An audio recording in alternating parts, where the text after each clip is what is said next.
ಆರು ನಿನಗಿದಿರಧಿಕ ಧಾರುಣಿಯೊಳಗೆ ಸಾರಶಾಸ್ತ್ರವನೊರೆದ ಸರ್ವಜ್ಞ ಮುನಿರಾಯ. ಆರು ನಿನಗಿದಿರಧಿಕ ಧಾರುಣಿಯೊಳಗೆ. ಶ್ರೀ ಗುರುಭ್ಯೋ ನಮಃ. ಹರಿ ಓಂ. ಆಪಾದಮೌಲಿಪರ್ಯಂತಂ ಗುರುಣಾಂ ಆಕೃತಿಂ ಸ್ಮರೇತ್. ತೇನ ವಿಘ್ನಾಃ ಪ್ರಣಶ್ಯಂತಿ ಸಿದ್ಧ್ಯಂತಿ ಚ ಮನೋರಥಾಃ. ನಾರಾಯಣಾಯ ಪರಿಪೂರ್ಣಗುಣಾರ್ಣವಾಯ ವಿಶ್ವೋದಯಸ್ಥಿತಿಲಯೋನ್ನಿಯತಿಪ್ರದಾಯ ಜ್ಞಾನಪ್ರದಾಯ ವಿಬುಧಾಸುರಸೌಖ್ಯದುಃಖಸತ್ಕಾರಣಾಯ ವಿತತಾಯ ನಮೋ ನಮಸ್ತೆ. ನಮಸ್ತೆ ಪ್ರಾಣೇಶ ಪ್ರಣತವಿಭವಾಯ ಅವನಿಮಗಾಹ ನಮಃ ಸ್ವಾಮಿನ್ ರಾಮಪ್ರಿಯತಮ ಹನುಮನ್ ಗುರುಗುಣ ನಮಸ್ತುಭ್ಯಂ ಭೀಮಪ್ರಬಲತಮ ಕೃಷ್ಣೇಷ್ಟ ಭಗವನ್ ನಮಃ ಶ್ರೀಮನ್ಮಧ್ವ ಪ್ರದಿಶ ಸುದೃಶಂ ನೋ ಜಯ ಜಯ. ಸ್ವಸ್ತ್ಯಸ್ತು ಅಶೇಷ ಸತಾಂ.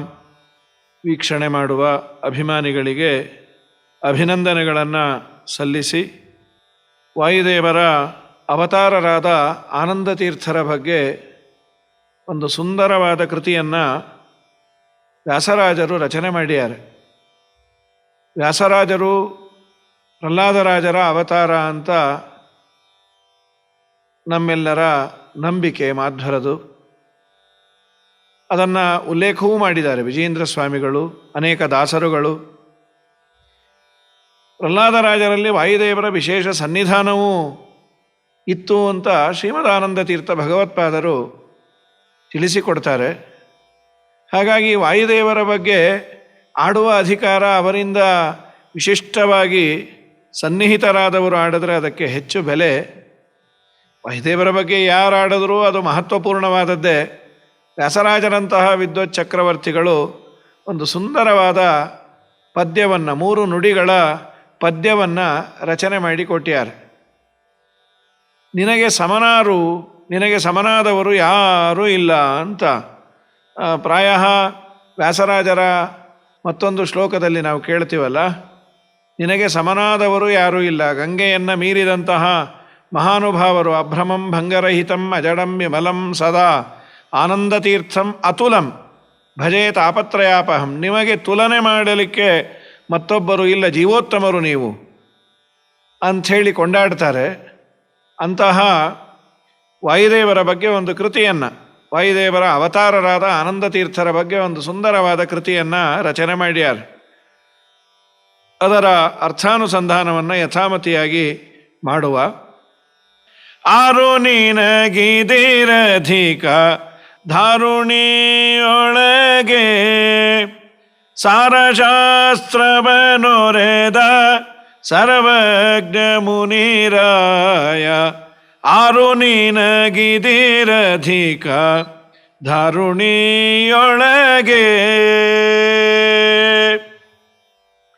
ಆರೊಂದು ವೈರಿಗಳ ತರಿದು ವೈಷ್ಣವರಿಗೆ, ಆರೆರಡು ಊರ್ಧ್ವ ಪುಂಡಗಳ ಇಡಿಸಿ, 6 ಮೂರರ ಮೇಲೆ ಮೂರಧಿಕ ಕುಮತಗಳ ಬೇರೊರೆಸಿ ಕಿತ್ತೊಮ್ಮೆ ಬಿಸುಟಂಥ ಧೀರ. ಆರು ನಿನಗಿದಿರಧಿಕ ಧಾರುಣಿಯೊಳಗೆ.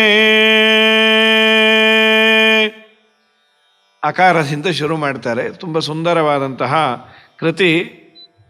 ಆರು ನಿನಗೆ ಇದಿರು, ಯಾರು ನಿನ್ನಕ್ಕಿನ್ನ ಅಧಿಕ ಅಂದರೆ ನಿನಗೆ ಸಮನಾದವರೇ ಇಲ್ಲ. ಅಂದರೆ ನಿನಕ್ಕಿನ್ನ ಎತ್ತರದವರನ್ನು, ನಿನ್ನ ಮೇಲೆ ಇರುವವರನ್ನು ಜೀವಜಾತದಲ್ಲಿ ಯಾರೂ ನೋಡಲಿಕ್ಕಾಗೋದಿಲ್ಲ.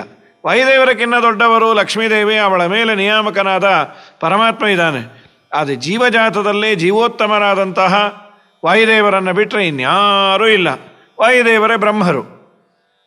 ಹಾಗಾಗಿ ಆರು ನಿನಗೆ ಇದಿರು ಅಧಿಕ ದಾರುಣಿಯೊಳಗೆ. ನಿನಗೆ ಸಮಾನರಾದವರಾಗಲಿ, ನಿನಗಿನ್ನ ಹೆಚ್ಚಿನವರಾಗಲಿ ಈ ಭೂಮಿಯಲ್ಲಿ ಯಾರಿದಾರಪ್ಪ? ಯಾರೂ ಇಲ್ಲ. ನೀವು ಮಾಡಿದಂತಹ ದೊಡ್ಡ ಉಪಕಾರ ಸಾರಶಾಸ್ತ್ರವ ನೊರೆದ ಸರ್ವಜ್ಞ ಮುನಿರಾಯ. ಸಾರಶಾಸ್ತ್ರ, ಸಾರ ಎಲ್ಲ ವೇದಗಳ ಹಾಗೂ ಪುರಾಣಗಳ ಪ್ರಧಾನವಾದ ಗುರಿ ಭಗವಂತನಲ್ಲಿ ಭಕ್ತಿಯನ್ನು ತಂದುಕೊಡೋದು, ಪರಮಾತ್ಮನನ್ನು ನಿರಂತರ ಚಿಂತನೆ ಮಾಡೋದು. ಶ್ರೀಮದಾಚಾರ್ಯರೇ ತಮ್ಮ ಸರ್ವಮೂಲ ಗ್ರಂಥಗಳಲ್ಲಿ ಒಂದಾದಂತಹ ಗ್ರಂಥದಲ್ಲಿ ಹೇಳ್ತಾರೆ, ಕೃಷ್ಣಾಮೃತ ಮಹಾರ್ಣವದಲ್ಲಿ, ಆಲೋಢ್ಯ ಸರ್ವಶಾಸ್ತ್ರಾಣಿ ವಿಚಾರ್ಯ ಚ ಪುನಃ ಪುನಃ ಇದಮೇಕಂ ಸುನಿಷ್ಪನ್ನಂ ಧ್ಯೇಯೋ ನಾರಾಯಣ ಸದಾ. ಎಲ್ಲ ಶಾಸ್ತ್ರಗಳನ್ನು ನಾವು ಆಲೋಢ್ಯ ವಿಚಾರ ಮಾಡಿ, ಚಿಂತನ ಮಂಥನ ಮಾಡಿ, ಅದರಲ್ಲಿ ಓಡಾಡಿ, ವಿಚಾರ್ಯ ಚ ಪುನಃ ಪುನಃ ಮತ್ತೆ ಮತ್ತೆ ಮತ್ತೆ ಮತ್ತೆ ಅದನ್ನು ನಾವು ವಿಚಾರ ಮಾಡಿ, ಅಂದರೆ ಜಗತ್ತಿಗೆ ಒಂದು ಸಂದೇಶವನ್ನು ಕೊಡಬೇಕಾದರೆ ಜವಾಬ್ದಾರಿ ಬಹಳ ಇರುತ್ತೆ. ಏನೋ ಒಂದು ಲೂಸ್ ಸ್ಟೇಟ್ಮೆಂಟ್ ಕೊಟ್ಟು ಮತ್ತೆ ಅದನ್ನು ವಾಪಸ್ ತಗೊಳ್ತೇವೆ, ಅದಾಗಬಾರ್ದು. ಲೌಕಿಕವಾಗಿ ಏನೋ ಆಡ್ತಾರೆ, ಅದನ್ನು ಸಾರಿ ಕೇಳ್ಕೊಳ್ತಾರೆ ಅಥವಾ ಅದನ್ನೇ ಸಾಧನೆ ಮಾಡಿಕೊಳ್ತಾರೆ. ಇದು ಲೌಕಿಕದಂತೆ ಅಲ್ಲ, ಇದು ಅಲೌಕಿಕವಾದ ಆನಂದವನ್ನು ಕೊಡುವ ಪರಮಾತ್ಮನ ಮನೆಯನ್ನು ಸೇರಲಿಕ್ಕೆ ಬೇಕಾದಂತಹ ಹೊತ್ತಿಗೆಯನ್ನು ಕೊಟ್ಟ ಆನಂದ ತೀರ್ಥ ಭಗವತ್ಪಾದರು ಎಲ್ಲರ ಉದ್ಧಾರಕ್ಕಾಗಿ ಅವತಾರ ಮಾಡಿದಾಗ ಸರಿಯಾದದ್ದನ್ನು ಕೊಡಬೇಕಲ್ವಾ. ಆ ದಿಶೆಯಲ್ಲಿ ಅವರು ಹೇಳ್ತಾರೆ, ವಿಚಾರ್ಯ ಚ ಪುನಃ ಪುನಃ, ಮತ್ತೆ ಮತ್ತೆ ವಿಚಾರ ಮಾಡಿ, ಕಡೆಗೆ ಒಂದು ಕನ್ಕ್ಲೂಷನ್ ಅಂತಾರಲ್ಲ, ಒಂದು ತೀರ್ಮಾನ. ಎಲ್ಲರಿಗೂ ಹೇಳೋದೇನೆಂದರೆ ಧ್ಯೇಯೋ ನಾರಾಯಣ ಸದಾ, ಭಗವಂತನನ್ನು ನೀವು ಧ್ಯಾನ ಮಾಡಿ. ಇದು ಸಾರ. ಸರ್ವಶಾಸ್ತ್ರಗಳ ಸಾರ ಭಗವಂತನಲ್ಲಿ ಭಕ್ತಿಯನ್ನು ಮಾಡಿ ಸಂಸಾರ ಬಂಧನದ ಬಿಡುಗಡೆಯನ್ನು ಮಾಡಿಕೊಳ್ಳಿ. ಅದಕ್ಕೆ ಪೂರಕವಾಗಿ ಈ ಶಾಸ್ತ್ರಗಳನ್ನೆಲ್ಲ ಕೊಟ್ಟಿದ್ದಾರೆ. ಅದಕ್ಕೆ ಸಾರಶಾಸ್ತ್ರವ, ಸಾರ ಜಿಷ್ಟು ಪ್ರಧಾನವಾದದ್ದು. ಮೊಸರನ್ನು ನಾವು ಚೆನ್ನಾಗಿ ಕಡೆದಾಗ ಅದರ ಸಾರರೂಪವಾಗಿ ಬರುವ ಬೆಣ್ಣೆಯಂತೆ ಶ್ರೀಮದಾಚಾರ್ಯರು ಎಲ್ಲ ಶಾಸ್ತ್ರಗಳನ್ನು ವಿಚಾರ ಮಾಡಿ ಒಂದು ಸುಂದರವಾದ ಸರ್ವಮೂಲ ಗ್ರಂಥಗಳು ಅನ್ನೋ ಹೊತ್ತಿಗೆಯನ್ನು ಕೊಟ್ಟಿದ್ದಾರೆ. ಅವರ ಬಗ್ಗೆ ವ್ಯಾಸರಾಜರು ನುಡಿಗಳಲ್ಲಿ ಹೇಳ್ತಾ, ಇದು ಪಲ್ಲವಿ ಅನುಪಲ್ಲವಿ. ಆರೊಂದು ವೈರಿಗಳ ತರಿದು ವೈಷ್ಣವರಿಗೆ. ಆರೊಂದು ವೈರಿಗಳ, ಇಲ್ಲೆಲ್ಲ ಇಂಟು ಮಾಡಿಕೊಂಡು ಹೋಗಬೇಕು. 6 × 1 6 6. ಹಾಗಾಗಿ 6 ವೈರಿಗಳು. ಯಾರದು? ಪ್ರಾಯ ಇದು ಎಲ್ಲರಿಗೂ ಮೇಲಿಂದ ಮೇಲೆ ಈ ಉಪನ್ಯಾಸವನ್ನು ಕೇಳಿದವರಿಗೆ ನಮಗಿಂತ ಹೆಚ್ಚಾಗಿ ಗೊತ್ತಿರುತ್ತೆ. 6 ವೈರಿಗಳು ಅಂದರೆ ಕಾಮ, ಕ್ರೋಧ, ಲೋಭ, ಮೋಹ, ಮದ, ಮಾತ್ಸರ್ಯ. ಇದನ್ನು ಅರಿಷಡ್ವರ್ಗ ಅಂತ. ಅರಿಗಳು ಅಂದರೆ ಶತ್ರು. ಇದು 6 ಅದ ಗುಂಪು, 6ರ ಗುಂಪು. 6 ವೈರಿಗಳ ತರಿದು. 6 ವೈರಿಗಳನ್ನು ತರಿದು ಅಂದರೆ ಕಾಮಕ್ರೋಧಗಳು ಒಟ್ಟು ಹೇಳಿದ್ದೆಲ್ಲ, ಕಾಮ, ಕ್ರೋಧ, ಲೋಭ, ಮದ, ಮಾತ್ಸರ್ಯ, ಅವುಗಳನ್ನು ತರಿದು ಅದನ್ನು ಬಿಸಾಕಿ ಅವರನ್ನು ದೂರ ಮಾಡಿ, ವೈಷ್ಣವರಿಗೆ 6 ಊರ್ಧ್ವಪುಂಡ್ರಗಳ. ವಿಷ್ಣು ಭಕ್ತರು ಆಗಬೇಕು ಅಂದರೆ ಯಾರನ್ನು ಬಿಡಬೇಕಂತ. ಇದು ವ್ಯಾಸರಾಜರು ಹೇಳುವ ಮಾತು. ಕಾಮಕ್ರೋಧಗಳು ತುಂಬ ಇದೆ ಅಂತಾದರೆ ಅವನನ್ನು ದೇವರು ನೋಡೋದಿಲ್ಲಂತೆ. ಕಾಮಕ್ರೋಧಗಳನ್ನು ನೀನು ಬಿಟ್ಟು ಬಾ, ಆಗ ನೀನು ನನ್ನ ಹತ್ತಿರದವನು ಆಗ್ತಿ ಅಂತ. ಅಂತಹ ವಿಷ್ಣು ಭಕ್ತರಿಗೆ 6 ಊರ್ಧ್ವಪುಂಡ್ರಗಳ ಅಂದರೆ ದೇವರ ಹತ್ತಿರ ಹೋಗಲಿಕ್ಕೆ ಬೇಕಾದ ಕೋಡ್ ಆಫ್ ಕಾಂಡಕ್ಟ್. ಶಾಲೆಗೆ ಹೋಗಬೇಕಾದರೆ ಮುಖ್ಯವಾಗಿ ಬುದ್ಧಿ ಬೇಕು, ಆದರೆ ಅದಕ್ಕೆ ಮುಖ್ಯವಾಗಿ ಯೂನಿಫಾರ್ಮು ಮತ್ತು ಹೇರ್ ಕಟಿಂಗು ನೀಟಾಗಿರೋದು, ಮತ್ತು ಶುದ್ಧವಾಗಿ ಅವನು ನೀಟಾಗಿ ಹೋಗಬೇಕಲ್ಲ. ಎದ್ದ ಹಾಸಿಗೆಯಿಂದ ಕೊಳಕಾಗಿ ಹೋದರೆ ಶಾಲೆಗೆ ಸೇರಿಸೋದಿಲ್ಲ. ಅದರಂತೆ ನೀನು ಭಗವಂತನಿಗೆ ಹತ್ತಿರದವನು ಆಗಬೇಕು ಅಂತಾದರೆ ನಿನ್ನಲ್ಲಿರುವ 6 ಕೊಳಕನ್ನು ಆಚೆ ಹಾಕು. ಕಾಮ, ಕ್ರೋಧ, ಲೋಭ, ಮದ, ಮಾತ್ಸರ್ಯ. ನಂತರದಲ್ಲಿ ಅದಕ್ಕೆ ವ್ಯಾಸರಾಜರು ಬರೀತಾರೆ, ಒಂದು ಕೋಡ್ ಆಫ್ ಕಾಂಡಕ್ಟ್, ಒಂದು ಚಿಹ್ನೆ ಬೇಕಲ್ಲ. ನಾನು ಭಗವಂತನ ದಾಸ, ನಾನು ವಿಷ್ಣುವಿನ ದಾಸ ಅನ್ನಬೇಕಾದರೆ ವಿಷ್ಣುವಿನ ಚಿಹ್ನೆಗಳನ್ನು ದೇಹದ ಮೇಲೆ ಧಾರಣೆ ಮಾಡಬೇಕಂತೆ. 6 ಊರ್ಧ್ವಪುಂಡ್ರಗಳ ಅಂತಾರೆ ವ್ಯಾಸರಾಜರು. 6 × 2 6 12 12 ದ್ವಾದಶ ನಾಮಗಳು ಅಂತ ಕರೀತಾರೆ. ಊರ್ಧ್ವಪುಂಡ್ರಗಳನ್ನು ದೇಹದ ಮೇಲೆ ಧಾರಣೆ ಮಾಡೋದು. ಊರ್ಧ್ವ ಅಂದರೆ ಮೇಲ್ಮುಖವಾಗಿ ಇರುವಂಥದ್ದು ಅಂತ. ನಾಮವನ್ನು ನಾವು ಹಚ್ಚಿಕೊಳ್ತಾರೆ, ಅದು ಕೆಳಗಿಂದ ಹೀಗೆ ಮೇಲೆ ಹಚ್ಚಿಕೊಳ್ಳೋದು. ಹೊಟ್ಟೆಯ ಮೇಲೆ ನಾಮವನ್ನು ಹಾಕಿಕೊಳ್ತೇವೆ, ಅದು ಕೆಳಗಿನಿಂದ ಮೇಲೆ. ಊರ್ಧ್ವ ಅಂದರೆ ಮೇಲೆ. ಊರ್ಧ್ವಪುಂಡ್ರಗಳ ಧರಿಸು ಅಂತ. 6 12 ಗೋಪೀಚಂದನದಿಂದ ನಾವು ತೆಗೆದು ಅದನ್ನು ದೇಹದ ಮೇಲೆ ಧಾರಣೆ ಮಾಡಬೇಕು. ವಾದಿರಾಜರು ಒಂದು ಕೃತಿಯಲ್ಲೇ ಹೇಳ್ತಾರೆ, ದ್ವಾರಾವತಿಯ ಗೋಪಿ ಚಂದನದಿಂದ ಶ್ರೀರಮಣನವರ ನಾಮವನೆನೆದು ಎರಡಾರೂರ್ಧ್ವ ಪುಂಡ್ರಂಗಳ ಧರಿಸೆಂದು ವೀರವೈಷ್ಣವ ಗುರುವಾ ವೀರವೈಷ್ಣವ ಗುರುವಾ ಸೇರಿ ಸಂತಪ್ತ ಸುದರ್ಶನ ಶಂಖವ ಧಾರಣೆಯನು ಭುಜಯುಗದೊಳು ಮಾಡಿ ಮುರಾರಿಯ ಮಂತ್ರವ ಅವರಿಂದಲೇ ಕೇಳಿ ಓರಂತೆ ಜಪಿಸುತ್ತಿರು ನೀ ಮನದಲ್ಲಿ ಜಪಿಸುತ್ತಿರು. ಅವರು ಇದನ್ನೇ ಹೇಳಿದ್ರು, ಎರಡಾರು ಊರ್ಧ್ವ ಪುಂಡ್ರಗಳ 12 ದ್ವಾದಶ ನಾಮಗಳನ್ನು ದೇಹದ ಮೇಲೆ ಧಾರಣೆ ಮಾಡು. ಇದು ಕಮಲನಾಭನ ಚಿಹ್ನೆಗಳು ಅಂತ ವ್ಯಾಸರಾಜರು ಮತ್ತೊಂದು ಕೃತಿಯಲ್ಲಿ ಇದನ್ನು ಉಲ್ಲೇಖ ಮಾಡಿದ್ದಾರೆ. ಇದಾದ ಮೇಲೆ ವ್ಯಾಸರಾಜರು ಮತ್ತೊಂದು ಮಾತನ್ನು ಹೇಳ್ತಾರೆ, 6 3ರ ಮೇಲೆ 3 ಅಧಿಕ ಎಲ್ಲ ಇಂಟು ಮಾಡಬೇಕು. ಕೆಲವನ್ನು 6 × 3 ಅಂದರೆ 18, ಅದರ ಮೇಲೆ 3 ಅಧಿಕ 18 + 3 ಅಂದರೆ 21. 21 ಕುಮತಗಳ ಬೇರನ್ನು ಕಿತ್ತು ಒಗೆದರು. ಮಧ್ವರು ಬರುವ ಮುಂಚೆ ವೇದವ್ಯಾಸರಿಂದ ರಚಿತವಾದ ಬ್ರಹ್ಮಸೂತ್ರಗಳಿಗೆ 21 ಜನ ಭಾಷ್ಯವನ್ನು ಬರೆದಿದ್ದರು. ಭಾಷ್ಯ ಅಂದರೆ ವಿವರಣೆ. ಶ್ರೀಮದಾಚಾರ್ಯರು ಎಲ್ಲ ಭಾಷ್ಯಗಳನ್ನು ವಿಮರ್ಶೆ ಮಾಡಿ ಏನೇನು ಲೋಪದೋಷಗಳು ಇದ್ದಾವೆ ಅದನ್ನು ಹೆಕ್ಕಿ ತೆಗೆದು ಯಾವ ದೋಷವೂ ಇಲ್ಲದ ಶುದ್ಧವಾದ ವೇದವ್ಯಾಸರಿಗೆ ಸಮ್ಮತವಾದಂತಹ ಒಂದು ವಿವರಣೆಯನ್ನು ಬರೆದರು. ಮಧ್ವಾಚಾರ್ಯರ ಭಾಷ್ಯ 22ನೇದು. ಶ್ರೀಮದಾಚಾರ್ಯರು ಬರುವ ಮುಂಚೆ 21 ಭಾಷ್ಯಗಳು ಬಂದಿತ್ತು. ಹಾಗಾಗಿ 18 + 3 21. 21 ಭಾಷ್ಯಗಳಲ್ಲಿ ಇದ್ದಂತಹ ನ್ಯೂನತೆಗಳು ಅವುಗಳನ್ನೆಲ್ಲ ಆಚಾರ್ಯರು ದೂರ ಮಾಡಿ ಸರಿಯಾದಂತಹ ವೇದವ್ಯಾಸರಿಗೆ ಸಮ್ಮತವಾದಂತಹ ಯಾವ ಭಾಷ್ಯವನ್ನು ಓದುವುದು ಹೋಗಲಿ, ಅದರಲ್ಲಿರುವ ಒಂದೊಂದು ಅಕ್ಷರವನ್ನು ಬರೆದರೆ, ಬ್ರಹ್ಮಸೂತ್ರ ಭಾಷ್ಯದ ಒಂದೊಂದು ಅಕ್ಷರವನ್ನು ಬರೆದರೆ ಬರುವ ಪುಣ್ಯ ಎಂಥದ್ದು. ತ್ರಿವಿಕ್ರಮ ಪಂಡಿತಾಚಾರ್ಯರ ಮಕ್ಕಳು ನಾರಾಯಣ ಪಂಡಿತಾಚಾರ್ಯರು ಸುಮಧ್ವ ವಿಜಯದಲ್ಲಿ ಈ ಭಾಷ್ಯದ ಬಗ್ಗೆ ಒಂದು ಮಾತಾಡ್ತಾರೆ. ಗಾಂಗ ಮಂಗಲ ತರಂಗ ಭಂಗದ ಪ್ರಾಂತಸು ಶ್ರೀಹರಿವೇಶ್ಮ ಕೃತ್ಸಮಃ ಯದ್ಗತೈಕತಮ ವರ್ಣಲೇಖಕ ಸತ್ಯತೀರ್ಥ ಇಹ ಭಾಷ್ಯಮಾಲಿಕತೆ. ಒಳ್ಳೆ ಪರ್ವಕಾಲ, ಸೂರ್ಯ ಅಥವಾ ಚಂದ್ರಗ್ರಹಣ, ಗಂಗಾ ತೀರದಲ್ಲಿ ನಾವಿದ್ದೇವೆ ಅಂತ ಇಟ್ಟುಕೊಳ್ಳುವ. ಹರಿದ್ವಾರದಲ್ಲೋ ಕಾಶಿಯಲ್ಲೋ ಗಂಗಾ ತೀರದಲ್ಲಿ ಇದ್ದೇವೆ. ಅಲ್ಲೊಂದು ಸುಂದರವಾದ ವಿಷ್ಣುವಿನ ದೇವಸ್ಥಾನವನ್ನು ಕಟ್ಟಿಸಿ ಅದು 100 ವರ್ಷ ನಡೆಯುವಂತೆ ಅದಕ್ಕೆ ಬೇಕಾದ ಎಲ್ಲ ತರಹದ ಫಂಡ್ಸನ್ನು ವ್ಯವಸ್ಥೆ ಮಾಡಿ ಪೂಜೆ ಮಾಡುವಂತಹ ವ್ಯಕ್ತಿಗೆ ಅಥವಾ ಅದನ್ನು ದಾನ ತೆಗೆದುಕೊಳ್ಳುವ ವ್ಯಕ್ತಿಗೆ ಯಾವ ಸಮಸ್ಯೆ ಬಾರದಂತೆ ವ್ಯವಸ್ಥೆಯನ್ನು ಮಾಡಿ ಪರ್ವಕಾಲದಲ್ಲಿ ನಾವು ಅದನ್ನು ದಾನ ಕೊಟ್ಟರೆ ಯಾವ ಪುಣ್ಯವೋ ಅಷ್ಟು ಪುಣ್ಯ ಒಂದು ಅಕ್ಷರವನ್ನು ಬರೆದರೆ ಬರತ್ತಂತೆ.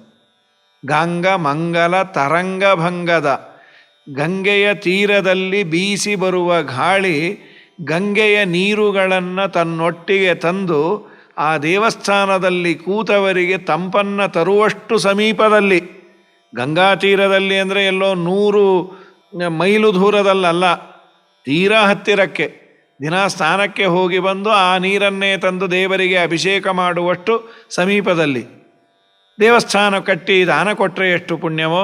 ಇದು ಸಾಧ್ಯ ಇಲ್ಲ ನಮಗೆ ನಿಮಗೆ, ಆದರೆ ಆ ಪುಣ್ಯವನ್ನು ಪಡೆಯುವ ಸಾಧ್ಯತೆಗಳಿದ್ದಾವೆ. ಮಧ್ವರು ಬರೆದ ಆ ಭಾಷ್ಯದ ಒಂದಕ್ಷರವನ್ನು ಬರೆದರೆ ಎಷ್ಟು ಪುಣ್ಯ ಅಂತ ಈ ದಿಶೆಯಲ್ಲಿ ವಿಶೇಷವಾಗಿ 21 ಭಾಷ್ಯಗಳು ಆಚಾರ್ಯರು ಅವತಾರ ಮಾಡುವ ಮುಂಚೆ ಇತ್ತು. ಅವುಗಳನ್ನೆಲ್ಲ ವಿಮರ್ಶೆ ಮಾಡಿ ಕೂಲಂಕುಷವಾಗಿ ಅದರಲ್ಲಿದ್ದ ನ್ಯೂನತೆಗಳನ್ನೆಲ್ಲ ಬಗೆಹರಿಸಿ 22ನೇ ಭಾಷ್ಯವನ್ನು ಬರೆದರು. ಅದನ್ನೇ ಬೇರೊರೆಸಿ ಕಿತ್ತೊಮ್ಮೆ ಬಿಸುಟಂಥ ಧೀರ, ಅದು ಸರಿಯಿಲ್ಲ ಅಂತ ಅದನ್ನು ತೆಗೆದು ಒಳ್ಳೆ ಸುಂದರವಾದಂತಹ ಪ್ರಾಡಕ್ಟನ್ನು ಜಗತ್ತಿಗೆ ಕೊಟ್ಟಂತಹ ಧೀರರು ಆಚಾರ್ಯರು, ಧೀರರು ಆನಂದತೀರ್ಥ ಭಗವತ್ಪಾದರು. ಅದಕ್ಕೆ ನಿನಗೆ ಸಮನಾರು. ಈ ಮಾತನ್ನು ವ್ಯಾಸರಾಜರು ಬರೀತಾರೆ. ಯಾಕೆ? ಅವರು ಸೂತ್ರಭಾಷ್ಯದ ವಿವರಣೆಯ ರೂಪವಾದ ತತ್ವಪ್ರಕಾಶಿಕೆ ಜೈತೀರ್ಥರು ಬರೆದದ್ದು. ಅದರ ಮೇಲೆ ವ್ಯಾಸರಾಜರು ತಾತ್ಪರ್ಯ ಚಂದ್ರಿಕೆ ಅನ್ನುವ ಅದ್ಭುತವಾದ ಗ್ರಂಥವನ್ನು ಬರೆದಿದ್ದಾರೆ. ಅದನ್ನು ಆಸ್ವಾದನೆ ಮಾಡಿದವರಿಗೆ ಅದರ ಮಹತ್ವ ಚೆನ್ನಾಗಿ ಗೊತ್ತಿರುತ್ತೆ. ಆದ್ದರಿಂದ ಈ ಮಾತನ್ನು ವ್ಯಾಸರಾಜರು ಆಡಿದರೆ ಶೋಭೆ, ಅದಕ್ಕೆ ಬೆಲೆ. ಇನ್ನು ಮುಂದಿನ ನುಡಿಯಲ್ಲೇ ಹೇಳ್ತಾರೆ, ಆರು ನಿನಗಿದಿರಧಿಕ ಧಾರುಣಿಯೊಳಗೆ ಆರು ನಾಲ್ಕು ತತ್ವದ ಅಭಿಮಾನಿಗಳಿಗೊಡೆಯ ಮಾರುತನ ಮೂರನೆಯ ಅವತಾರನೆ ಆರೈದು ಮೇಲೆರಡು ಅಧಿಕ ಲಕ್ಷಣವುಳ್ಳ ಮೂರುತಿಯೊಳೊಪ್ಪುತಿಹ ಮುನಿವರೇಣ್ಯ ಆರು ನಿನಗಿದಿರಧಿಕ ಧಾರುಣಿಯೊಳಗೆ 6 4 6 × 4 24 6 4 24 ತತ್ವದ ಅಭಿಮಾನಿಗಳಿಗೆ 24 ತತ್ವಗಳು. ಪಂಚಜ್ಞಾನೇಂದ್ರಿಯ, ಪಂಚಕರ್ಮೇಂದ್ರಿಯ, ಪಂಚಭೂತಗಳು, ಪಂಚತನ್ಮಾತ್ರಗಳು, ಇವುಗಳಿಗೆ ಅಭಿಮಾನಿ ದೇವತೆಗಳಿದ್ದಾರೆ. 20 ಆಯಿತು. ಇದರ ಮೇಲೆ 21ನೇದು ಮನಸ್ಸು, 22ನೇದು ಬುದ್ಧಿ, 23ನೇದು ಅಹಂಕಾರ ತತ್ವ, 24ನೇದು ಮಹತ್ತತ್ವ. ಇವುಗಳಿಗೆ ಏನು ಅಭಿಮಾನಿ ದೇವತೆಗಳು ಇದ್ದಾರೆ. ಯದ್ಯಪಿ ಮಹತ್ತತ್ವಕ್ಕೆ ಬ್ರಹ್ಮದೇವರು ಇವರೇ. 24 ತತ್ವಗಳು ಏನಿದೆ, ಆ 24 ತತ್ವಗಳಿಗೆ ನಿಯಾಮಕರೇನಿದ್ದಾರೆ ಅವರೆಲ್ಲರೂ ನಿನ್ನ ದಾಸರು. ಬುದ್ಧಿತತ್ವಕ್ಕೆ ಅಭಿಮಾನಿಯಾದಂತಹ ಭಾರತಿ, ಸರಸ್ವತಿ ಅವರಿಂದ ಆರಂಭ ಮಾಡಿಕೊಂಡು ಎಲ್ಲ ದೇವತೆಗಳು ಕೂಡ ನಿನ್ನ ದಾಸರು, ನಿನ್ನ ಸೇವಕರು. ಅದನ್ನೇ 6 4 ತತ್ವದ ಅಭಿಮಾನಿಗಳಿಗೆ ಒಡೆಯ ಮಾರುತನ ಮೂರನೆಯ ಅವತಾರ ನೀನು. ವಾಯುದೇವರು 24 ತತ್ವಗಳಿಗೆ ಅಭಿಮಾನಿ, ದೇವತೆಗಳಿಗೆ ನಿಯಾಮಕರು. ಅವರ ಅವತಾರರೇ ಆನಂದತೀರ್ಥ ಭಗವತ್ಪಾದರು. ಪ್ರಥಮೋ ಹನುಮಾನ್ ನಾಮ ದ್ವಿತೀಯೋ ಭೀಮ ಏವ ಚ ಪೂರ್ಣಪ್ರಜ್ಞಸ್ತೃತೀಯಸ್ತು ಭಗವತ್ ಕಾರ್ಯಸಾಧಕ. ಆ ಮಾತನ್ನೇ ಇಲ್ಲಿ ತಿಳಿಸಿಕೊಡ್ತಾರೆ. ಅವತಾರನೇ 6 ಮೇಲೆರಡು ಅಧಿಕ ಲಕ್ಷಣವುಳ್ಳ. 6 × 5 6 × 30, ಅದರ ಮೇಲೆ 2 ಅಧಿಕ 32 ಲಕ್ಷಣ. ದ್ವಾತ್ರಿಂಶಲ್ಲಕ್ಷಣೋಪೇತಾಯ ಅಂತ ಕರೀತಾರೆ. ರಾಘವೇಂದ್ರ ಸ್ವಾಮಿಗಳು ಪ್ರಾತಃ ಸಂಕಲ್ಪ ಗದ್ಯದಲ್ಲಿ ವಾಯುದೇವರ ದೇಹಕ್ಕೆ ಇರುವ ಲಕ್ಷಣಗಳು ಎಷ್ಟು ಅಂದರೆ 32. ಯದ್ಯಪಿ ದೇಹಕ್ಕಿರುವ ಲಕ್ಷಣಗಳು 32. 32 ಪೂರ್ಣವಾಗಿ ಇರುವಂತಹ ಒಬ್ಬನೇ ಒಬ್ಬ ಜೀವ ಅಂದರೆ ಜೀವೋತ್ತಮನಾದ ವಾಯುದೇವ. ಆಮೇಲೆ ಕಡಿಮೆ ಆಗ್ತಾ ಬರುತ್ತೆ. ನಿಮ್ಮಲ್ಲೆಲ್ಲ ಲಕ್ಷಣಗಳು ಎಷ್ಟಿದೆ ಅನ್ನೋದಕ್ಕಿಂತ ಅವಲಕ್ಷಣಗಳು ಕಡಿಮೆ ಇದೆ ಅಂತ ಹೇಳ್ಬೋದಷ್ಟೇ. ನಾವು ನಮ್ಮನ್ನು ಕಂಪೇರ್ ಮಾಡಿಕೊಳ್ಳೋದಲ್ಲ. ಶಾಸ್ತ್ರದಲ್ಲಿ ಹೇಳ್ತಾರೆ 32 ಲಕ್ಷಣಗಳು ಯಾವುದು ಅಂತ. ಆ 32 ಲಕ್ಷಣಗಳುಳ್ಳ ದೇಹ ಅಂತಂದರೆ ಆನಂದತೀರ್ಥ ಭಗವತ್ಪಾದರದು, ವಾಯುದೇವರದು. ಆ ವಾಯುದೇವರೇ ಮಧ್ವರಾಗಿ ಅವತಾರ ಮಾಡಿದ್ದರಿಂದ ಈ ಮಾತನ್ನು ಆಡ್ತಾರೆ. ನಿಮ್ಮ ದೇಹ 32 ಲಕ್ಷಣಗಳಿಂದ ಕೂಡಿದ್ದು.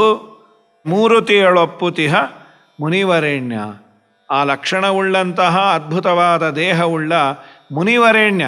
ಮುನಿಗಳು ಅಂದರೆ ಸದಾ ದೇವರ ಬಗ್ಗೆ ಮನನ ಮಾಡುವವರು. 32 ಲಕ್ಷಣಾತ್ಮಕವಾದ ದೇಹವುಳ್ಳವರು, ಸದಾ ಭಗವಂತನ ಚಿಂತನೆಯನ್ನು ಮಾಡುವವರು ಮುನಿವರೇಣ್ಯರು. ಚಿಂತನೆ ಮಾಡುವವರಲ್ಲೇ ಶ್ರೇಷ್ಠರು ನೀವು ಅಂಥೇಳಿ ಕೊಂಡಾಡ್ತಾರೆ. ಇನ್ನು 3ನೇ ನುಡಿಯಲ್ಲಿ ಬಹಳ ಸುಂದರವಾಗಿ ಮತ್ತೆ 6. ಏನು ಅದ್ಭುತ ನೋಡಿ. ಅಕಾರದಿಂದ ಶುರು ಮಾಡಿ 3 ಪದ್ಯಗಳನ್ನು ಹಾಗೂ ಪಲ್ಲವಿಯನ್ನು ಎಲ್ಲವನ್ನೂ ಅಕಾರದಿಂದಲೇ ಮಾಡಿದ್ದಾರೆ ವ್ಯಾಸರಾಜರು. 6 ಮೇಲೋದು ಅಧಿಕ ಲೆಕ್ಕದ ಗ್ರಂಥ ಸಾರವನು ರಚಿಸಿ ಸಜ್ಜನರಿಗಿತ್ತು. ಪಾರಮಾರ್ಥಿಕ ಭೇದ ಪಂಚಕ ಸ್ಥಾಪಿಸಿದೆ ಉದಾರ ಶ್ರೀಕೃಷ್ಣನ ದಾಸರೊಳು ದೊರೆಯೇ. ಆರು ನಿನಗಿದಿರಧಿಕ ಧಾರುಣಿಯೊಳಗೆ ಸಾರಶಾಸ್ತ್ರವನೊರೆದ ಸರ್ವಜ್ಞ ಮುನಿರಾಯ. ಆರಾರು ಮೇಲದು ಮತ್ತೆ 8, 6 × 6 36, ಅದರ ಮೇಲೆ 1 + 1 ಅಂತ 37.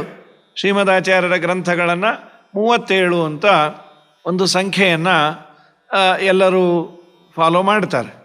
ಕೆಲವು ಸ್ತೋತ್ರಗಳು ಅನೇಕ ಪುಟ್ಟ ಪುಟ್ಟ ಸ್ತೋತ್ರಗಳಿದ್ದಾವೆ ಅಂತ. ಇವತ್ತಿಗೆ ನಮಗೆ ಉಪಲಬ್ಧ ಇರುವಂತಹ ಗ್ರಂಥಗಳು ಅಂತಂದರೆ 37 ಸರ್ವಮೂಲ ಗ್ರಂಥಗಳು. ಅದನ್ನು ವ್ಯಾಸರಾಜರು ಗ್ರಂಥಮಾಲಿಕಾ ಸ್ತೋತ್ರ ಅಂತ ಒಂದು ಪುಟ್ಟದಾಗಿ ಶ್ರೀಮದಾಚಾರ್ಯರ ಗ್ರಂಥಗಳು ಎಷ್ಟಿದೆ ಅನ್ನೋದನ್ನು ಹೇಳಿಕೊಡ್ತಾರೆ. ಹೀಗಾಗಿ 6 ಮೇಲೊಂದು ಅಧಿಕ ಲೆಕ್ಕದ ಗ್ರಂಥ ಸಾರವನು. ನೀವು ಮಾಡಿದಂತಹ ದೊಡ್ಡ ಉಪಕಾರ ಏನು ಅಂತಂದರೆ 6 36 + 1 7 37 ಗ್ರಂಥಗಳನ್ನು ರಚಿಸಿ ಸಾರವನ್ನು, ಎಲ್ಲ ಉಪನಿಷತ್ತುಗಳ ಸಾರವನ್ನು, ಗೀತೆಯ ಸಾರ, ಗೀತೆಗೆ 2 ಗೀತಾಭಾಷ್ಯ, ಗೀತಾ ತಾತ್ಪರ್ಯ ಅಂತ, ದಶೋಪನಿಷತ್ತುಗಳಿಗೆ ವ್ಯಾಖ್ಯಾನವನ್ನು ಮಾಡಿದ್ದಾರೆ. ಪ್ರಕರಣ ಗ್ರಂಥಗಳು ಅಂತ ದಶಪ್ರಕರಣ ಅಂತ. ಇನ್ನು ಸೂತ್ರ ಪ್ರಸ್ಥಾನದ ಮೇಲೆ 4 ಗ್ರಂಥಗಳನ್ನು ಶ್ರೀಮದ್ ಆನಂದತೀರ್ಥ ಭಗವತ್ಪಾದರು ರಚನೆಯನ್ನು ಮಾಡಿದ್ದಾರೆ. ಅನುವ್ಯಾಖ್ಯಾನ, ಬ್ರಹ್ಮಸೂತ್ರ ಭಾಷ್ಯ, ನ್ಯಾಯ ವಿವರಣ ಹಾಗೂ ಅಣುಭಾಷ್ಯ ಅಂತ. ಹೀಗೆ ಸೂತ್ರ ಪ್ರಸ್ಥಾನ, ಗೀತಾ ಪ್ರಸ್ಥಾನ, ಅದಾದ ನಂತರದಲ್ಲಿ ಉಪನಿಷತ್ ಪ್ರಸ್ಥಾನ ಅಂತ ದಶೋಪನಿಷತ್ತುಗಳು, ದಶಪ್ರಕರಣಗಳು 20, ಸೂತ್ರ ಪ್ರಸ್ಥಾನದ 4 24, ಗೀತಾ ಪ್ರಸ್ಥಾನದ 2 24 2 26. ಇದಲ್ಲದೆ ಮಹಾಭಾರತ ತಾತ್ಪರ್ಯ ನಿರ್ಣಯ, ಯಮಕ ಭಾರತ, ಆಮೇಲೆ ಕೃಷ್ಣಾಮೃತ ಮಹಾರ್ಣವ ಅಂತ, ಇದಲ್ಲದೆ ಸ್ತೋತ್ರ ಸಂಗ್ರಹ ಅಂತ ಶ್ರೀಮದಾಚಾರ್ಯರು ಮಾಡಿದ್ದು 12 ಸ್ತೋತ್ರ, ಕಂದುಕಸ್ತುತಿ ಅಂತ, ಅಂಬರಗಂಗಾ ಚುಂಬಿತ ಪಾದ ಅಂತ. ಅದಲ್ಲದೆ ಕಡೆಗೆ ಬಿಲ್ಲೋಮಂಗಲ ಸಾಧು. ಹೀಗೆ ಶ್ರೀಮದಾಚಾರ್ಯರು ಒಟ್ಟು 37 ಗ್ರಂಥಗಳನ್ನು ರಚನೆ ಮಾಡಿಕೊಟ್ಟಿದ್ದಾರೆ. ಆ 37 ಗ್ರಂಥಗಳನ್ನು ಅದೊಂಥರ ಸರ್ವಮೂಲ ಅಂತಂದರೆ ಭಗವಂತನನ್ನು ತಿಳಿಸಲಿಕ್ಕೆ ಅದ್ಭುತವಾದಂತಹ ದಾರಿ ಅದು. ಸಾರವನ್ನು ರಚಿಸಿ ಸಜ್ಜನರಿಗಿತ್ತು ಪಾರಮಾರ್ಥಿಕ ಭೇದ ಪಂಚಕ ಸ್ಥಾಪಿಸಿದೆ. ಮುಖ್ಯವಾಗಿ ಶ್ರೀಮದಾಚಾರ್ಯರ ಸಿದ್ಧಾಂತದಲ್ಲಿ ಹೇಳಿದ್ದು ಅಂದರೆ ಪಂಚಭೇದಗಳು ಸಾರ್ವಕಾಲಿಕವಾಗಿ ಇದ್ದದ್ದು, ಆಚಾರ್ಯರು ಬಂದ ಮೇಲೆ ಆದದ್ದಲ್ಲ. ಪಂಚಭೇದ ತಾರತಮ್ಯ. ಏನದು ಪಂಚಭೇದ? 5 ಭೇದಗಳು ಇದ್ದಾವೆ. ನಮಗೂ ನಿಮಗೂ ಅದು ತಿಳಿದಿದೆ. ಆಚಾರ್ಯರು ಅದೊಂದು ಸರಿಯಾದ ರೀತಿಯಲ್ಲಿ ಅದರ ನಿರೂಪಣೆಯನ್ನು ಮಾಡಿಕೊಟ್ರು. ಜೀವರಲ್ಲಿ ಭೇದ, ಒಬ್ಬನಿದ್ದಂತೆ ಮತ್ತೊಬ್ಬ ಇಲ್ಲ. ಜೀವ ಪರಮಾತ್ಮರಲ್ಲಿ ಭೇದ ಉಂಟು. ಜೀವನಿಗೂ ಜಡಕ್ಕೂ ಭೇದ ಉಂಟು. ಜೀವ ಬೇರೆ, ಜಡ ಪದಾರ್ಥಗಳು ಬೇರೆ. ಜಡಗಳಲ್ಲಿ ಭೇದ ಉಂಟು. ಒಂದು ಜಡ ಪದಾರ್ಥದಿಂದ ಆಗುವ ಕೆಲಸ ಮತ್ತೊಂದು ಜಡ ಪದಾರ್ಥದಿಂದ ಆಗುವುದಿಲ್ಲ. ಕಲ್ಲಿನಿಂದ ಆಗುವ ಕೆಲಸವೇ ಬೇರೆ, ಮಣ್ಣಿನಿಂದ ಆಗುವ ಕೆಲಸವೇ ಬೇರೆ. ಅದೂ ಜಡವೇ, ಇದೂ ಜಡವೇ. ಇನ್ನು ಜಡಕ್ಕೆ ಭೇದ ಆಯಿತು. ಪರಮಾತ್ಮ ಹಾಗೂ ಜಡ ಪದಾರ್ಥಕ್ಕೆ ಭೇದ. ಇದು 5 ಭೇದಗಳನ್ನು ಶ್ರೀಮದಾಚಾರ್ಯರು ಬಹಳ ಸುಂದರವಾಗಿ ತಿಳಿಸಿಕೊಟ್ರು. ಇದ್ದದ್ದನ್ನೇ ನಿರೂಪಣೆ ಮಾಡಿಕೊಟ್ಟಿದ್ದಾರೆ. ಯಾಕೆಂದರೆ ಕೆಲವು ಸಿದ್ಧಾಂತಗಳಲ್ಲಿ ಭೇದವನ್ನು ಒಪ್ಪಿಲ್ಲ. ಶ್ರೀಮದಾಚಾರ್ಯರು ಯಾವ ರೀತಿಯಾಗಿ ಭೇದ ಇದೆ, ಒಪ್ಪದೇ ಇದ್ದರೆ ಏನು ತೊಂದರೆ ಆಗತ್ತೆ, ಒಪ್ಪಬೇಕು ಅಂತ ಒಪ್ಪಿಸಿದ್ದಲ್ಲ, ಇದ್ದದ್ದನ್ನು ಆಚಾರ್ಯರು ತೋರಿಸಿಕೊಟ್ರು. ಕಲ್ಲು ಬೇರೆ ಮಣ್ಣು ಬೇರೆ ಅಂದರೆ ಮಧ್ವಾಚಾರ್ಯರು ಮಾಡಿದ್ದಲ್ಲ. ಅದು ಕಲ್ಲು ಬೇರೆ ಮಣ್ಣು ಬೇರೆ ಅಂತ ಅದು ಅನಾದಿ ಕಾಲದಿಂದ ಇದ್ದದ್ದು. ಇನ್ನು ನಾನು ಬೇರೆ ನೀವು ಬೇರೆ, ಬಹುಚಿತ್ರ ಜಗತ್ ಬಹುದಾಕರಣಾತ್ ಪರಶಕ್ತಿರ್ ಅನಂತ ಗುಣಪರಮಃ. ನನ್ನ ಸ್ವಭಾವ ಒಂದು ತರಹ, ನಿಮ್ಮ ಸ್ವಭಾವ ಒಂದು ತರಹ. ಒಬ್ಬೊಬ್ಬರಿಗೆ ಒಂದೊಂದು ಇಷ್ಟ ಆಗತ್ತೆ, ಒಬ್ಬೊಬ್ಬರಿಗೆ ಒಂದೊಂದು ರೀತಿಯ ಜೀವನದ ಶೈಲಿ. ಹೀಗಾಗಿ ನೋಡಿ, ದೇವರ ವ್ಯವಸ್ಥೆ ಎಷ್ಟು ಚೆನ್ನಾಗಿದೆ. ಆಚಾರ್ಯರು ಎಷ್ಟು ಪ್ರಾಕ್ಟಿಕಲ್ಲಾಗಿ ಹೇಳ್ತಾರೆ. ಹುಟ್ಟಿದ ಪ್ರತಿಯೊಬ್ಬ ವ್ಯಕ್ತಿಯ ಫಿಂಗರ್ ಪ್ರಿಂಟು ಬೇರೆ ಇದೆ ಅಂದರೆ ಏನದು ವಿಚಿತ್ರ ದೇವರ ವ್ಯಾಪಾರ. ಕೋಟಿ ಮಕ್ಕಳು ಹುಟ್ಟಿದರು, ಫಿಂಗರ್ ಪ್ರಿಂಟು ಒಬ್ಬನಂತೆ ಇನ್ನೊಬ್ಬನದು ಇಲ್ಲ. ಇದು ದೇವರ ಅದ್ಭುತತೆ. ಹಾಗಾಗಿ ಅದನ್ನು ತುಂಬ ಸುಂದರವಾಗಿ ಲಾಜಿಕ್ಕಾಗಿ ಇದ್ದದ್ದು ಇದೆ, ಆದರೆ ಅದು ಇಲ್ಲ ಅಂತ ಅಪಲಾಪ ಮಾಡಿದಾಗ ಅದಕ್ಕೊಂದು ಚೌಕಟ್ಟನ್ನು ಹಾಕಿ ಸರಿಯಾದ ರೀತಿಯಲ್ಲಿ ವಿಮರ್ಶೆ ಮಾಡಿ ಅದನ್ನು ತಿಳಿಸಿಕೊಟ್ಟವರು ಆನಂದತೀರ್ಥ ಭಗವತ್ಪಾದರು. ಹಾಗಾಗಿ ಅದಕ್ಕಷ್ಟು ಮಹತ್ವ. ಉದಾರ ಶ್ರೀಕೃಷ್ಣನ ದಾಸರೊಳು ದೊರೆಯೇ. ನೀವು ತುಂಬ ದೊಡ್ಡವರು. ಯಾಕೆ ಅಂದರೆ ಎಲ್ಲರೂ ದಾಸರೇ, ಲಕ್ಷ್ಮಿಯಿಂದ ಆರಂಭ ಮಾಡಿಕೊಂಡು ಪರಮಾತ್ಮನ ದಾಸರೇ. ಆದರೆ ಜೀವರಲ್ಲಿ ದಾಸರಲ್ಲೇ ಅತಿ ಶ್ರೇಷ್ಠ ದಾಸರು ಯಾರು ಅಂದರೆ ಜೀವೋತ್ತಮರಾದ ವಾಯುದೇವರು. ಪರಮಾತ್ಮನನ್ನು ಸರಿಯಾಗಿ ತಿಳಿದು ಅವನು ಈಶ, ನಾನು ದಾಸ ಅಂತ ಡಂಗೂರವನ್ನು ಹೊಡೆದು ಎಲ್ಲರಿಗೂ ಸರಿಯಾಗಿ ತಿಳಿಸಿ ಎಲ್ಲ ಅವತಾರದಲ್ಲೂ ಅದೇ ರೀತಿ ನಡೆದ ಧೀರರು ನೀವು. ದಾಸೋಹಂ ಕೋಸಲೇಂದ್ರಸ್ಯ ರಾಮಸ್ಯ ಅಕ್ಲಿಷ್ಟಕರ್ಮಣಃ ಅಂತ ನೀವು ಅಲ್ಲಿ ಅಂದ್ರಿ. ಕೃಷ್ಣ ಏನು ಹೇಳ್ತಾನೋ ಅದಕ್ಕೆ ನಾನು ಬದ್ಧನಾಗಿ ಇರ್ತೇನೆ ಅಂತ ಭೀಮಾವತಾರದಲ್ಲಿ ಅಂದ್ರಿ. ಇನ್ನು ಮಧ್ವರಾಗಿ ಅವತಾರ ಮಾಡಿದಾಗ ಬೇಕಾದಷ್ಟು ಘಟನೆಗಳಲ್ಲಿ ನೀವು ಹೇಗೆ ನದಿಯನ್ನು ಗಂಗೆಯನ್ನು ದಾಟಿ ಬಂದ್ರಿ. ಅಪ್ಲವದೇವ ನದಿ ತರಣಂತೆ ಹಂತಕತಂ ಚಿಕೀರ್ಷಸಿ ಕಿಂ ತ್ವಂ ತಂ ನಿಗದಂತಮಿತಿ ಪ್ರಭೃತಿ ಹಸ್ಮಾಹಮಃ ಪುರುಷೋತ್ತಮ ದಾಸಃ. ಆ ರಾಜ ಕೇಳದಂತೆ ಉತ್ತರ ಪ್ರದೇಶಕ್ಕೆ ಗಂಗೆಯನ್ನು ದಾಟಿ ಹೋಗುವ ಸಂದರ್ಭದಲ್ಲಿ ದೋಣಿ ಇಲ್ಲದೆ ನಡೆದು ಬಂದರು ಶಿಷ್ಯ ಸಮೇತರಾಗಿ. ಅಪ್ಲವದೇವ, ದೋಣಿ ಇಲ್ಲದೆ ನೀವು ಹೇಗೆ ನಡೆದು ಬಂದರೆ ನೀವು ದೊಡ್ಡವರಿರಬೇಕು. ನಾನು ನಡೆದದ್ದಲ್ಲ, ನಾನು ಪುರುಷೋತ್ತಮನ ದಾಸ, ನಡೆಸ್ದವನು ಅವನು ಅಂತ. ಇದು ಭಗವಂತನ ಬಗ್ಗೆ, ಆ ಭಗವಂತನ ಸಾರ್ವಭೌಮತ್ವದ ಬಗ್ಗೆ, ಈಶತ್ವದ ಬಗ್ಗೆ ಅವರಿಗಿದ್ದ ದೀಕ್ಷೆ, ತಾವು ದಾಸರು ಅನ್ನುವ ಎಚ್ಚರಿಕೆ. ಹಾಗಾಗಿ ಆ ದಾಸರಲ್ಲಿ ದೊರೆ. ನೀವು ತುಂಬ ಅದ್ಭುತವಾದ ರೀತಿಯಲ್ಲಿ ದೇವರ ಸೇವೆ ಮಾಡಿದವರು ಅನ್ನೋ ಅಂಶವನ್ನು ವ್ಯಾಸರಾಜರು ಈ ಕೃತಿಯಲ್ಲಿ ತಿಳಿಸಿಕೊಟ್ಟಿದ್ದಾರೆ.